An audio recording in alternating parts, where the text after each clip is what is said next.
Дерттен саулық арнасы. Ас содасының әдемілікке әсері қандай? Ас содасы талай жылдардан бері ас үйі мен үй шаруасына белсенді қолданылады. Алайда көп адам оның косметикалық құрал ретінде қасиеті бар екенін біле бермейді. Ас содасы келбетімізге қандай күтім жасай алады? Безеу бөрттен қалай құтыламыз? Теріге арналған масканы қалай жасаймыз? Шашты қалай тазартамыз? Тісті қалай ағартамыз және дұрыс қалай қолданамыз? Тағы осындай сұрақтарға жауап береміз. Яғни, бұл бейнероликті аяғына дейін көріңіз. Сіздерге пайдалы болатынына 100% сенімдімін. Бұрыннан келе жатқан оқырманымызға сәлем жолдаймыз. Жаңадан келген оқырманымызға арнаға тіркеліп, қоңыраушаны басып кетіңіз. Пилинг. Әдетте жуынуға қолданатын гель немесе көпіршігіңізге бір шымшып соданы қосып, алақаныңызды араластырыңыз. Көпіршітіп, бетке асықпай жағыңыз.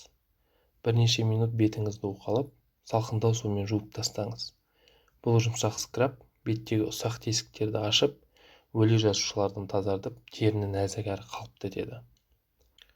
Теріні емдеуге арналған маска. 2 ас қасық ұнды 1 шай қасық содамен араластырыңыз. Қоспа араласып біткенінше жылы су құйып қосып отырыңыз. Масканы таза бетке жағып, 10-15 минуттан кейін жылы суға суланған мақтамен сүртіп тастаңыз. Бұл әдісті аптасына 1 рет жасап тұрған жөн. Шаш күтімі. Сода гель шампунь маскалардың қалдықтарынан жақсы тазартады. Өзіңіздің су сабыныңызды 4-тен 1 бөлігін содамен араластырып, шашыңызды әдеттегідей жуыңыз. Шашыңыз жұқарып, жылтырай түседі. Тіс ағарту. Тіс жуу барысында пастаның үстінен 1 шымшып сода сеуіп, тазалауға кірісіңіз. Бұл скраб тістің эмалін бұзбай тазартады. Қызыл иектің ісінуі. Қызыл иектің ісінуін басу үшін ас содасын пастаға айналатындай етіп аздаған сумен араластырыңыз.